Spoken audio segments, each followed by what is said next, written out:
Welcome to Tenor Tech, where I solve the problems you didn't even know you had. You start by cutting power and confirming 0 volts with a meter so you won't short anything. Next, inspect the terminal visually and by touch to find the looseness source, a stripped screw, corroded lug, or loose crimp. If the wire insulation is damaged, expose only as much conductor as needed. Once done, strip back a clean length of conductor and prepare the replacement terminal or clean the existing lug. This gets you ready for a secure reattachment step. Now focus on creating a reliable electrical and mechanical connection.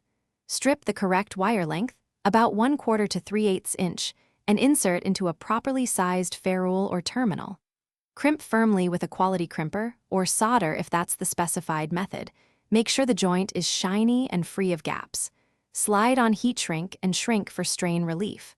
Once the terminal is seated, tighten the terminal screw to spec and recheck alignment, so the finish by restoring power and verifying the repair.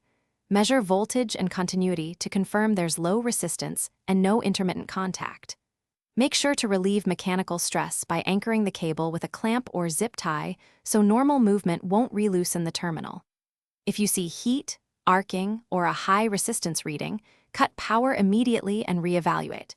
Recrimp or replace the terminal, clean mating surfaces, and ensure screw threads and torques are correct. That troubleshooting step solves most remaining issues. Thanks for watching. Subscribe to keep your life in tune.